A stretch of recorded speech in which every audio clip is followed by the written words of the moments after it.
नमस्कार दोस्तों, स्वागत है आपका आपके अपने चैनल कॉमर्स फिक्स में। आज फिर से मैं आपके लिए एक्सटेट की जो सीरीज हमने स्टार्ट कर रखी है, तो एक नया टॉपिक है वो मैं आपको करवाऊंगी। क्वेश्चन आने के पूरे पूरे चांसेस हैं, क्योंकि सारा का सारा एडवांस तो नहीं आएगा, कुछ बेसिक भी आएंगे, कुछ एडवांस तो कुछ मिक्स आएगा। तो देखते हैं पिछली बार जो क्वेश्चन आए हुए हैं वो किस टाइप से आए हुए हैं और हमने कैसे कैसे तैयारी करनी है। चलिए सबसे पहले देखिए, आप लोग अकाउंट्स का जो मेन जो फर्स्ट चैप्टर है आपका, वहां से हम लोग स्टार्ट करते हैं। हम लोग अकाउंट्स के अंदर क्या करते हैं, डबल एंट्री सिस्टम करते हैं। डबल एंट्री सिस्टम कौन लेके आया था? Lucas Pacioli.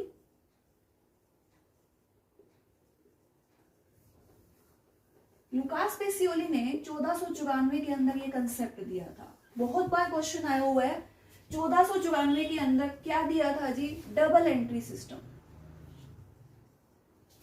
Double entry system. Double entry system के ऊपर ही हम लोग काम करते हैं। हमारा जितना भी अकाउंट होता है वो हम लोग डबल एंट्री पे चलते हैं। लेकिन हाँ, सिंगल एंट्री सिस्टम भी है और डबल भी है। थोड़ा सा उसके बारे में देखते हैं। ये देखिए, आप ध्यान से देखिएगा एक बार। ये देखिए, अगर डबल एंट्री सिस्टम है तो उसके लिए हमें नॉलेज की भी जरूरत है। लेकिन क्या सभी डबल एंट्री सिस्टम से बनाते हैं बिजनेस को? नहीं। ये है जी हमारा छोटा सा बिजनेस, छोटी सी दुकान। ये हमारी मीडियम हो गई और ये हमारी बड़ी सी हो गई। ये तो अंबानी फैमिली हो गई जी, जिसमें बड़े बड़े उद्योग हैं, बड़े टाटा बिरला सब कुछ।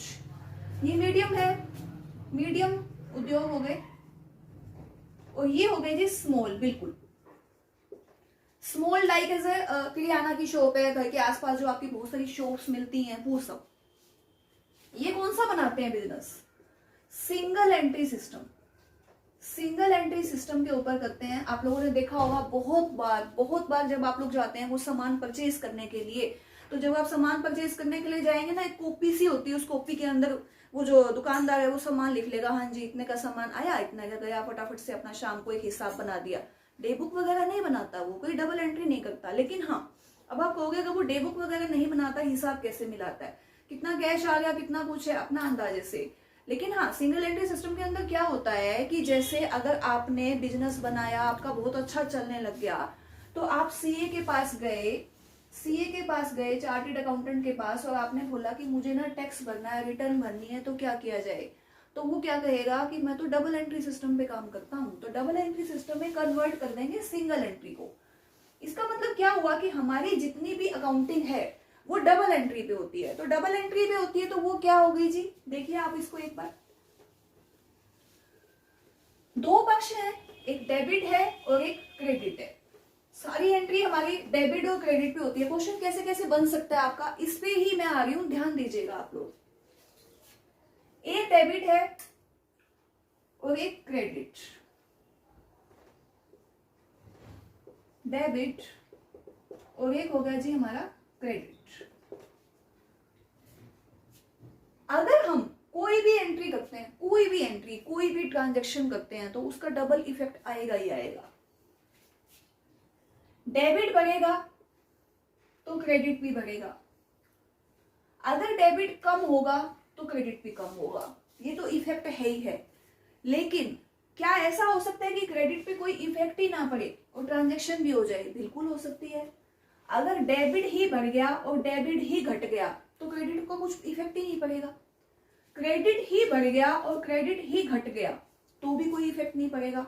तो अब इक्वेशन के बेस पे हम लोग क्या करते हैं कि जो हमारी इक्वेशन है, जो हमारी समीकरण है, जिसके ऊपर क्वेश्चन बहुत बार बन जाता है, वो देखते हैं। और उससे रिलेटेड जो क्वेश्चन है, जो एंट्रीज हैं, कैसे बन सकती हैं आपके पेपर में, किस तरह के क्वेश्चन आने के चांसेस हैं उसमें। डबल एंट्री सिस्टम है हमारा। लुकास पेसियोली 1494 के अंदर उन्होंने ये कंसेप्ट दिया था, द्विपक्ष डेबिट और क्रेडिट, 1494 में। लेकिन उसके ऊपर इम्प्लीमेंट नहीं हुआ था। 19वीं सदी के अंदर जैसे जैसे हमारा जो बिजनेस बढ़ने लगा, धीरे धीरे धीरे बिजनेस बढ़ा, डबल एंट्री सिस्टम को हम लोग इम्प्लीमेंट किया हमने अकाउंट्स के अंदर। लगभग 1961 के अंदर से हमारे अकाउंट में ज्यादा इम्प्लीमेंट हुआ हमारे इंडिया के अंदर। देखिए, एसेट किसके बराबर होती है? हमारी कैपिटल प्लस में लाइबिलिटी।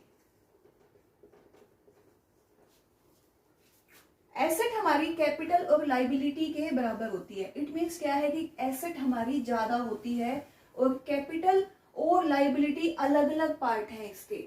अब क्वेश्चन क्या बनता है आपका, ये देखिए आप, कि ऐसी कोई जर्नल एंट्री बताओ, ऐसी कोई जर्नल एंट्री बताओ जिससे क्या है कि हमारी कैपिटल भी इंक्रीज हो और हमारी एसेट भी इंक्रीज हो।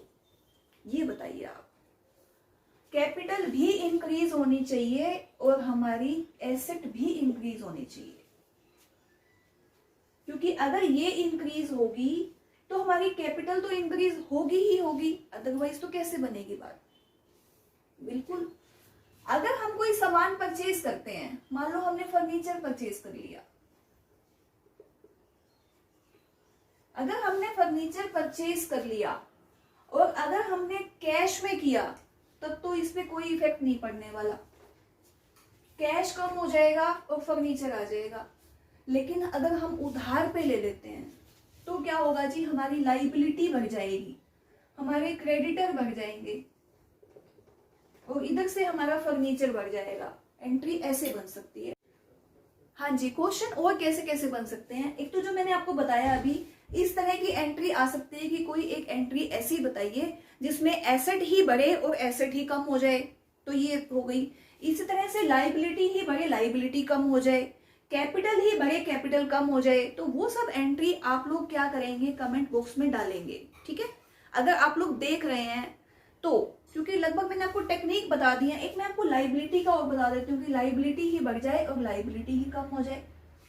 इक्वेशन से रिलेटेड एंट्रीज जो मैंने आपको बताई हैं, उससे रिलेटेड और भी काफी एंट्रीज बनती हैं, आप लोग कमेंट बॉक्स में डालिएगा ताकि मुझे भी ये पता लगे कि आप लोग उसको देख रहे हैं, एंट्रीज को, वीडियो देख रहे हैं, अपने कमेंट डाल रहे हैं, ताकि मुझे अच्छा मतलब मुझे फीडबैक मिले कि आप लोग क्या कर रहे हैं। तो आपका जो फीडबैक मुझे चाहिए, आप कमेंट बॉक्स में डालिए कि इस तरह की एंट्री और भी हो सकती है। चलिए शुरू करते हैं। क्वेश्चन आ जाता है कि क्या डबल एंट्री के अंदर जो ट्रायल बैलेंस है वो बैलेंस मैच होता है। डबल एंट्री के अंदर हर एंट्री की मतलब कि जो पक्ष है वो दो ही होते हैं। क्या डेबिट बढ़ेगा तो क्रेडिट बढ़ेगा, वो तो मैंने आपको बता दिया। तो ट्रायल बैलेंस के अंदर बैलेंस हमेशा इक्वल होता है। ट्रायल बैलेंस जो है उसमें दो पार्ट होते हैं हमारे, एक हमारा डेबिट होता है जी, एक हमारा क्रेडिट होता है, और दोनों का जो टोटल है बराबर होता है। अगर दोनों का टोटल मिल नहीं रहा, इट मीन्स क्या है कि हमने कहीं ना कहीं कोई ना कोई मिस्टेक कर रखी है। तभी कहते हैं कि क्या डबल एंट्री सिस्टम के अंदर, अगर हम डबल एंट्री सिस्टम कर रहे हैं तो क्या बैलेंस मैच होता है। बिल्कुल मैच होता है दोनों का। अगर किसी कारण से मैच नहीं होगा तो क्या है, हम उसको मैच कैसे करते हैं। अगर इस साइड का मैच नहीं होगा तो एक बार हम लोग क्या करेंगे, सस्पेंस अकाउंट लिखेंगे। अगर यहाँ का नहीं होगा डेबिट साइड का, तो यहाँ करके हम लोग टेम्परेरी बैलेंस को मिलाएंगे, सस्पेंस अकाउंट में अपनी एंट्रीज को डाल देंगे और उसको हम ढूंढेंगे। तो अब क्वेश्चन बनता है कि हम लोग सस्पेंस में डालें ही क्यों हमें सस्पेंस में डालने की जरूरत है। एक क्वेश्चन आपका कि क्या बैलेंस मैच होता है। बैलेंस बिल्कुल मैच होता है। अगर वो नहीं होता तो क्यों नहीं होता, कैसे मैच नहीं होता। ये क्वेश्चन बहुत बार आया हुआ है, आपका केवीएस में आया हुआ है, आरोही स्कूल वाले में आया हुआ है, हो सकता है इस बार एसटेट में भी आ जाए कि ट्रायल बैलेंस में मैच नहीं होता तो क्यों नहीं होता, कौन कौन सी मिस्टेक हो जाती है ऐसी। और अगर ट्रायल बैलेंस में मैच हो गया फिर भी क्या कोई ऐसी मिस्टेक है जो हो जाएगी, तो वो देखते हैं हम लोग। एरर कौन कौन सी होती है, टाइप ऑफ एरर वो देखिए आप लोग। क्वेश्चन आपका आया हुआ है पिछली बार, चाहे आप एस्टेट का पेपर उठा के देखिएगा तो क्वेश्चन उसके अंदर आया हुआ है आपका। ये देखिए आप, type of error in account के अंदर टाइप ऑफ एरर कौन कौन सी होती है। एक तो होती है जी, मान लीजिए दो टाइप से मिस्टेक होती है, ध्यान से समझिएगा। दो टाइप से मिस्टेक होती है। एक तो मान लो वो मिस्टेक है जो कि मतलब क्लरिकली हो गई, गलती से हो गई, मतलब कि कर दी और हम लोग उसको जनरली कर देते हैं। और एक मिस्टेक वो है, मान लो प्रिंसिपल ही हमने गलत लिख दिया, मतलब कि हम लोग करना कुछ और चाह रहे हैं, हमें पता है ये एंट्री इसमें होनी चाहिए लेकिन हम किसी और जगह ही कर देते हैं। तो सबसे पहले क्या है, error of principal, error of principal. Error of principle के अंदर क्या हुआ कि हमारे जो 3 रूल है मैंने आपको अच्छे से बताए हैं, आप लोग वीडियो देख लीजिएगा। पर्सनल अकाउंट, रियल अकाउंट और नॉमिनल अकाउंट। अगर हमने पर्सनल रियल नॉमिनल को मिक्स कर दिया, किसी का रूल किसी में, किसी का रूल किसी में कर दिया, बैलेंस तो बेशक मैच कर जाएगा, ट्रायल बैलेंस का बैलेंस तो आपका मैच करेगा, लेकिन एंट्री गलत है, उसका इफेक्ट क्या क्या पड़ेगा वो आप लोग देखिए ध्यान से एकदम। मान लीजिए मशीनरी परचेज करी, मशीनरी परचेज करी 50,000 की, साथ की साथ सेम डे में मान लो 28 मार्च को कर दी। 28 मार्च को ही मैंने राइस परचेज कर लिए, 28 मार्च को ही मैंने राइस परचेज कर लिए 5,000 के। रूल के मुताबिक क्या है, ये तो फिक्स एसेट में आना चाहिए, बैलेंस शीट में आएगा, और ये जो राइस हैं ये तो स्टॉक में आएंगे, परचेज में आएंगे। मंथली हम लोग खर्चा कर रहे हैं, परचेज कर रहे हैं, हमने इसको मशीनरी में ही डाल दिया, यानी ये कौन सी एरर हो गई, ये एरर हो गई जी एरर ऑफ प्रिंसिपल। ठीक है, मशीनरी में डाल दिया राइस को, जबकि ये किस में आना था, परचेज अकाउंट में। अगर हम राइस का करियाने का काम कर रहे हैं और अगर हम करियाने का काम नहीं कर रहे, वैसे कुछ कर रहे हैं, तो ये हमारा मंथली एक्सपेंस है। मान लो हमने लेबर के लिए राइस मंगवाते हैं, वहां पे खाना वाना भी चलता है, तो राइस हमने खरीदे हुए हैं 5,000 के, तो क्या होगा जी, वो राइस मशीनरी में ही डाल दिए गलती से, तो उसका इफेक्ट बहुत बड़ा पड़ जाएगा। मशीनरी अकाउंट एसेट में जाएगा, ये भी एसेट में चला गया, जबकि ये मंथली एक्सपेंस था, मंथली एक्सपेंस के साथ साथ इसके ऊपर डेप्रिसिएशन भी कम लगेगा, जबकि 50,000 की है, लेकिन हमने तो 55 की बना दी मशीनरी हमने तो 55,000 की बना दी, तो उसका जो इफेक्ट है वो क्या हो जाएगा, मशीनरी 55,000 की हो जाएगी। अगर मान लो 10% डेप्रिसिएशन है तो लगना था 5,000 रुपए, अब लगेगा जी 5500 रुपए। तो ये इफेक्ट जो है वो बहुत ज्यादा भारी पड़ जाता है।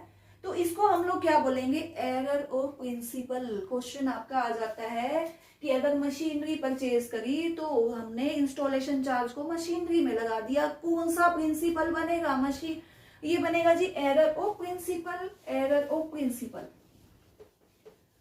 फिर आता है जी error of omission, error of commission, और एक है जी एरर ऑफ कंपनसेशन।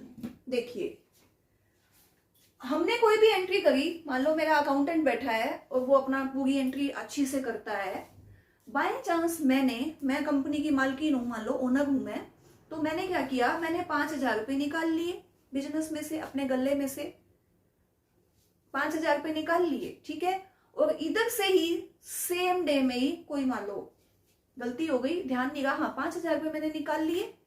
अब क्या होगा, उसकी एंट्री वो करना भूल गया, एंट्री करना भूल गया तो क्या होगा जी, एरर ऑफ ओमिशन,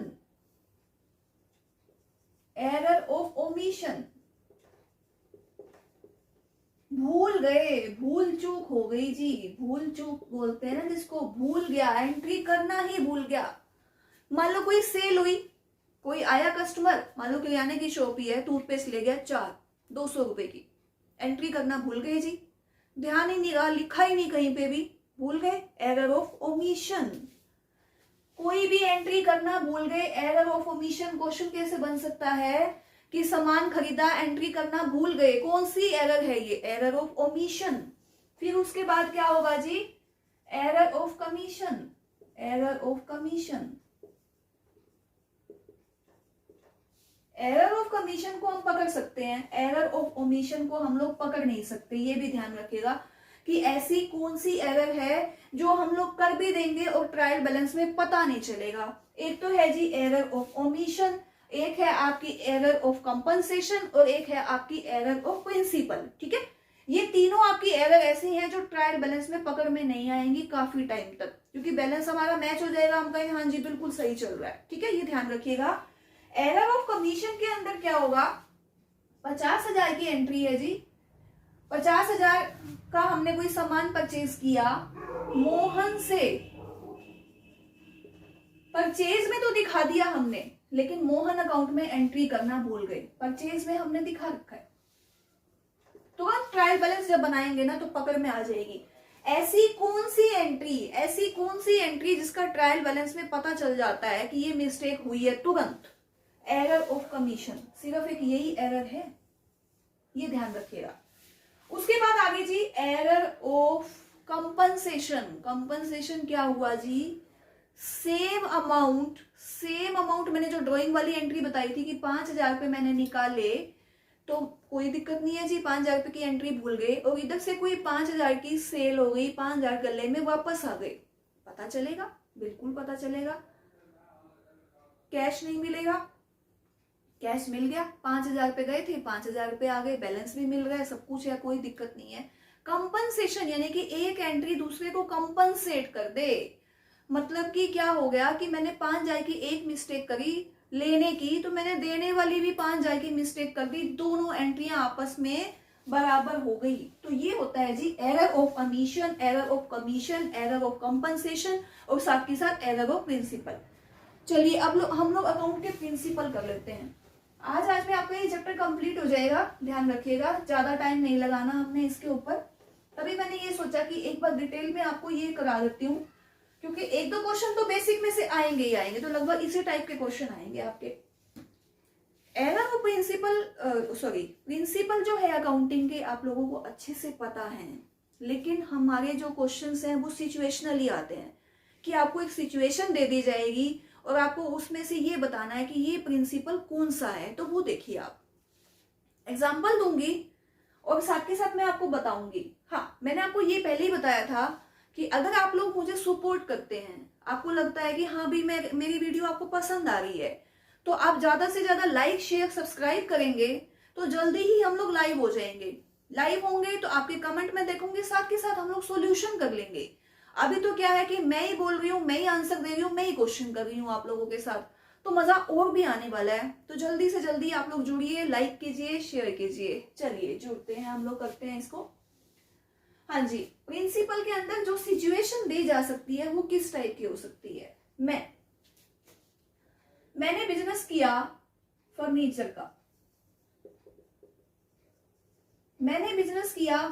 का, मैं अगले 5 सालों में, अभी तो मेरी फर्नीचर की शॉप है छोटी सी, मैं अगले 5 सालों में शोरूम बना लूंगी। मैं ये सोचती हूं, ये कौन सा कंसेप्ट है, ये कौन सा प्रिंसिपल है? ऐसे क्वेश्चन आ सकते हैं आपके कि कोई एक सोच जो ये सोचे कि आगे आने वाले टाइम में मैं बिजनेस में ये करूंगी, वो कौन सा कंसर्न है, वो कौन सा प्रिंसिपल है हमारा? Going concern principal.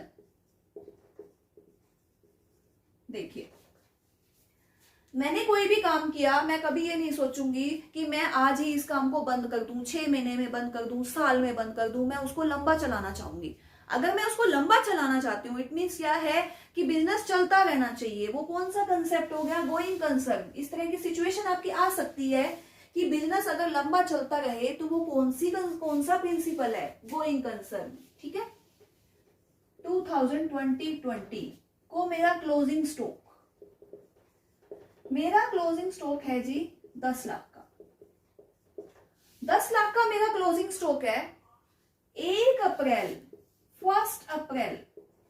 2020 को मेरा ओपनिंग स्टॉक कितना होना चाहिए? मेरा ओपनिंग स्टॉक 10 लाख ही होना चाहिए। 11 नहीं हो सकता, 12 नहीं हो सकता। क्यों? क्योंकि मैचिंग कंसेप्ट है, जहां से हम लोग खत्म करते हैं वहीं से हम शुरू करेंगे। क्लोजिंग स्टॉक वही का वही रहेगा, एसेट की वैल्यू वही की वही रहेगी, हमारा जो कैपिटल का बैलेंस था वही का वही रहेगा, आगे की आगे फॉरवर्ड हो जाएगा। इसको हम कौन सा कंसेप्ट बोलते हैं? Matching concept. मैच होना चाहिए, यानी कि पिछली बार जो हमने ट्रांजेक्शन्स करी थी उसका जो बैलेंस बचा वो अगले साल में भी बैलेंस में वही आना चाहिए। 10 लाख का स्टॉक एक दिन में 12 लाख नहीं हो सकता, 10 का 10 ही रहेगा रात रात में। ठीक है, आया समझ में? ये हो गया जी हमारा दूसरा मैचिंग कंसेप्ट। उसके बाद आ गया जी हमारा टाइम पीरियड।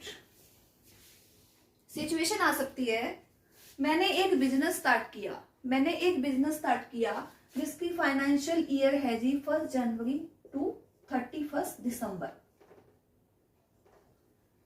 31 दिसंबर। अगले साल जब मैंने बिजनेस शुरू करा तो मैंने 1 अप्रैल से 31 मार्च किया। फिर अगले साल मैंने फिर से जब बिजनेस करा तो मैंने 1 जुलाई से 30 जून तक कर दिया। तो क्या ये सही है? अगर सही नहीं है तो मैं कौन सा वाला प्रिंसिपल यूज करूंगी? ये गलत है। अकाउंट वाले प्रिंसिपल में क्या कहते हैं? Time period. टाइम पीरियड जो है जी हमारा, टाइम पीरियड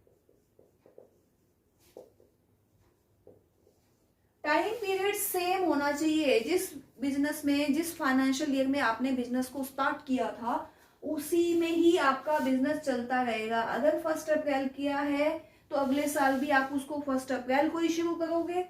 अगर आपने जुलाई किया है तो अगले साल जुलाई में ही शुरू करोगे, और 1 जनवरी कराया तो 1 में ही।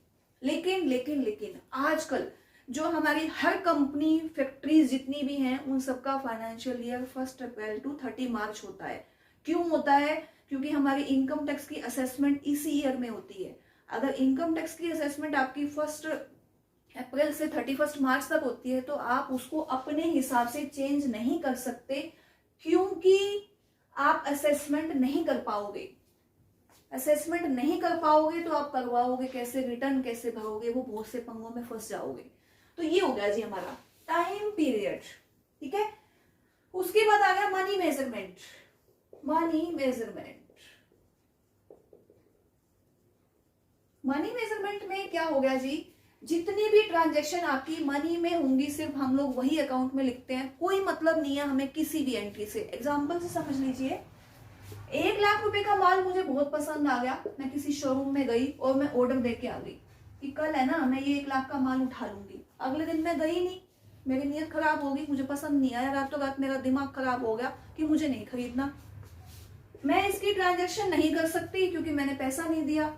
सामने वाला जो दुकानदार है, जो बिजनेस बना रहा है, जो बड़े बड़े अकाउंट्स बना रहा है, क्या वो इसकी एंट्री करेगा ऑर्डर बेस पे? ऑर्डर बेस पे एंट्री नहीं होगी, क्योंकि मैंने सिर्फ उसको ऑर्डर दिया है, पैसा तो दिया ही नहीं है। तो ये होता है जी मनी मेजरमेंट। जिस ट्रांजैक्शन की एंट्री हम मनी में कर सकते हैं, मनी में कन्वर्ट कर सकते हैं, सिर्फ हम उसको ही लिखते हैं, बाकी कोई एंट्री नहीं लिखेंगे। अगर इस एंट्री के अंदर मैंने ये बोला कि मैंने 10,000 रुपए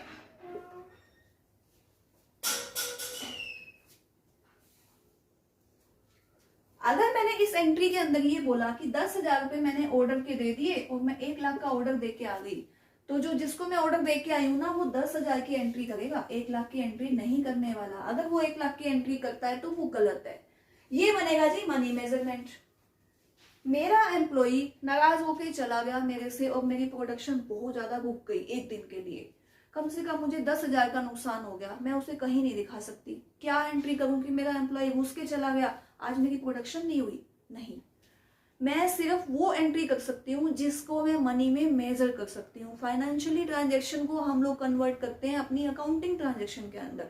बाकी कोई ऐसी एंट्री जिसके लोगों के आने से जाने से बहुत प्रभाव पड़ रहा है, मौसम अच्छा, आज मन कर रहा है, हम बहुत खुश हैं, हम बहुत प्रोडक्शन करेंगे, कोई एंट्री नहीं होगी। जो एंट्री मनी में ट्रांजैक्शन में कन्वर्ट होगी वही एंट्रीज होंगी। ठीक है, समझ में आया आपको? चलिए,